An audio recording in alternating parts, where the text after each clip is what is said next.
Who are the Kurds? So the Kurds are the secret weapon.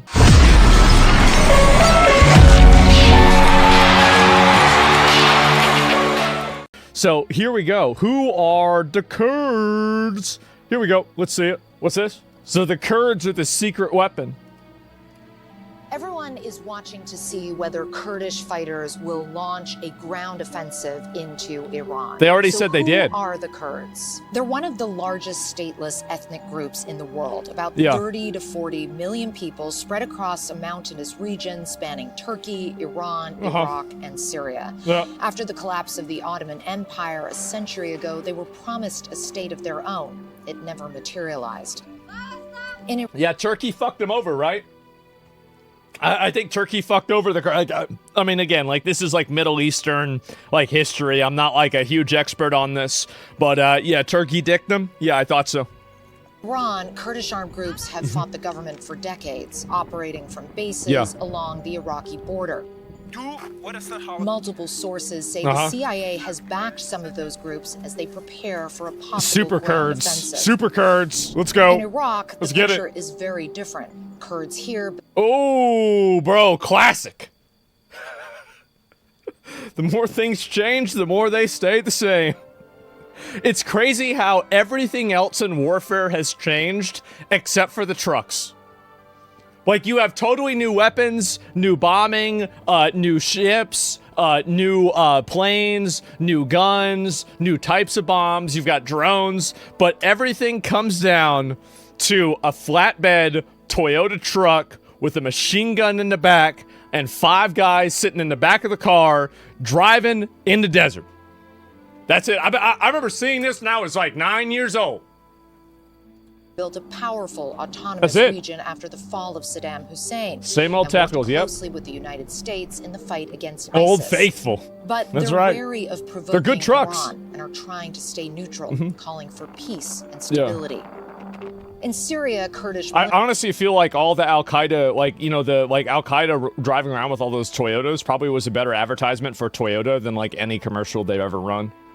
Like, they should have just ran Al-Qaeda, like, driving around and be like, bro, we can stand up to the U.S. military. What do you think its chances are of standing up to the pothole outside your house? You know, then you just have everybody buying Toyotas. One of Washington's most effective partners against honorary ISIS, freedom vehicle. Controlling much of the Northeast. But they were ultimately forced to give up some of that territory to the government. Yeah, my understanding is that Kurds have just been like it's like Kurds, Gypsies, Jews. There's like probably 2 more, right? You could say like American, you know, Native Americans, and there's like probably one other group, like maybe Aboriginals. In Australia, just like a systematic Slavs, it depends, right? In the group, like a systematically oppressed people that has, like, if you go through the entire history book, it's just these people getting fucked over by different empires. The region, Kurdish politics and loyalties Armenians? vary widely, but many share a long history of struggle for recognition. Could be right about that. And in some cases, Germans? their own state. Ooh. Oh yeah, somebody else brought up a really good one too. White male gamers. Ooh. They talk about oppression. There you go. And there has to be a winner. I guess so.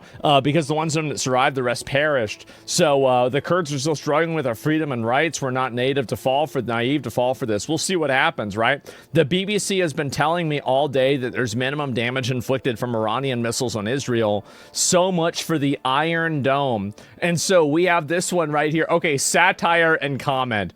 All right, this is the mind. Okay, all right, let's hear it. Through the rubble, behind me is the wreckage from a ballistic missile launched by the Iranian regime. Wow. What you can see is a civilian apartment building in Bat Yam, or what's left of it, after a ballistic missile directly hit this building.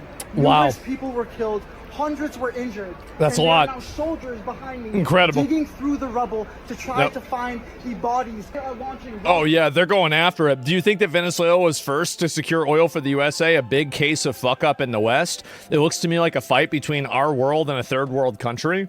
Well, so I saw this about Venezuela. Let me see if I can pull it up and show you guys. And it's like, again, like, you know, people after the narrative collapses, these people generally move past it to the next fake narrative. But go ahead and take a look. Let me go back. It's been a little while, so I want to make sure that I can find this. That was a fat retard. We're going to look at him in a little bit. And did I see that? Yeah, here we go. So you got Delcy Rodriguez. She is the number 2 behind Maduro. She was the vice president of Venezuela, and whenever they nabbed Maduro, Trump basically told her, like, play ball or you're dead. And it seems like she's playing ball. And so take a look at this. Thanks, Donald Trump, the man who 2 months ago bombed Caracas and forcibly took to Maduro. She's thanking Donald Trump. En medio de nuestra reunión, that's one of our guys. Un post Man. Abordar agendas She's gonna say Donald Trump. Que beneficien tanto al pueblo de los Estados she Unidos didn't. God como damn al it. pueblo de Venezuela. Fuck. El secretario también ha venido acompañado de una nutrida e importante representación empresarial. Well, I thought she was going to say his name in Spanish. That's what I was waiting for. Okay, so anyway, this is her right here. Let me go back and pull up this information. So we came over to Venezuela. We're working with them again, and everything is totally fine. We've got one of our guys in Caracas, and it looks like everything's just getting better.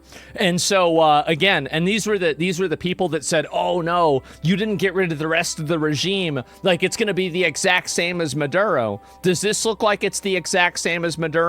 No, it's not.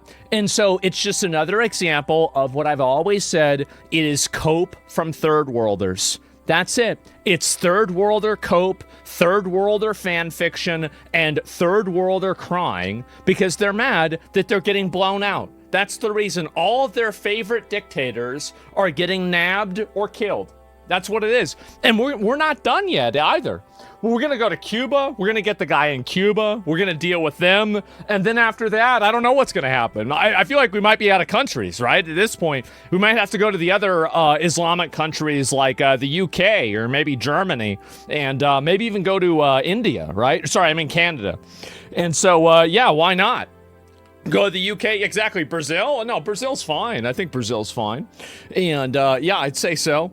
So anyway, Somalia? No, I think just let them do what they're going to do. I don't want to deal with them. And so anyway, so I just want to show you all this because there's been a lot of people that have tried to, cast aspersions on, oh, well, this isn't going to happen or whatever. Well, there it is right here. So we have our guys in Caracas after we bombed them and we stole their president. And now we've got the fucking president of Venezuela standing next to our guy saying, "Thank you, Donald Trump."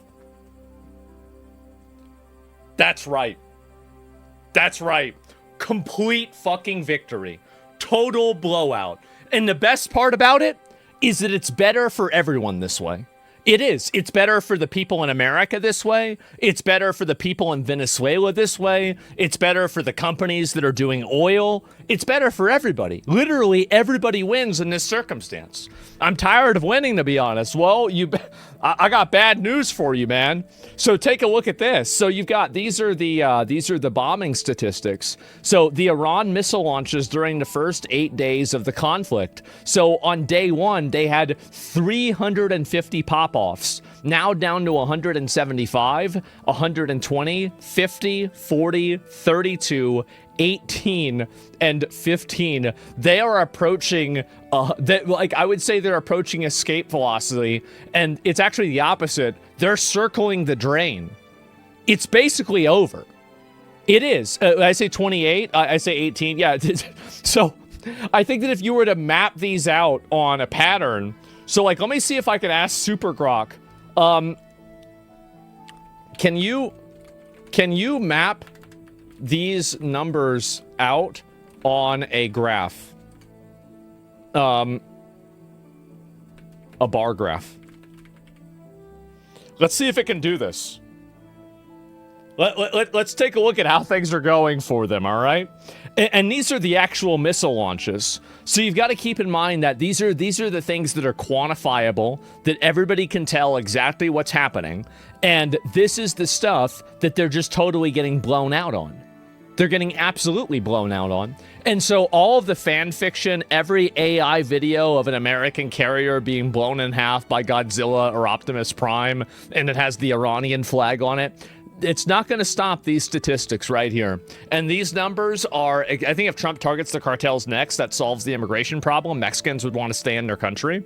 I think that if they can do that, we could probably have a better connection with Mexico to let people come back and forth too, right? Because I've got no problem. Like, I think basically, like, you know, I'm in Texas. There's a lot of fucking Mexicans here. There's an assload of Mexicans here.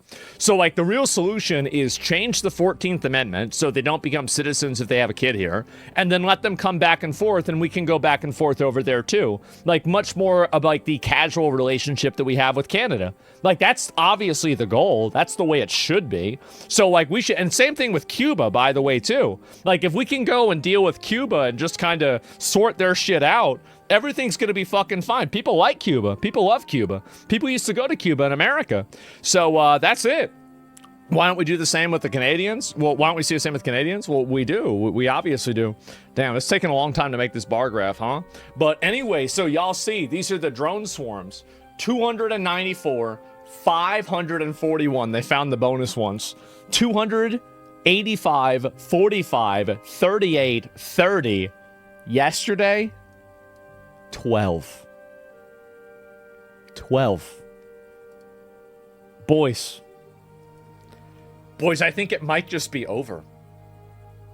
I do. I think it might just be over. We're on day 7. We're on day 7 today. Oh, I don't know. Are we day 7 or is it day 8? I don't know. You think that we'll see single digits today? Well, I don't know yet. And yeah, over or under 1 today. I think that they will probably have, if I had to guess, they will probably have another day where they shoot a lot of them.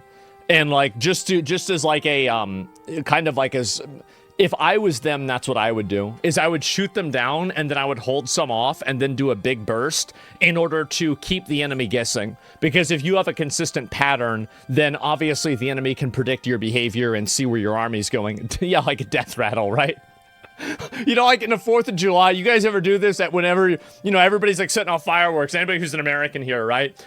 You ever do this thing where like at the very end, like you'll save the biggest fireworks for last and then you shoot them all off at the last, you know, like after, it's like maybe after New Year's, right? It's like 12:01 or something. And then you shoot off all the big ones. Yeah. The grand finale, right? Yes. The grand finale.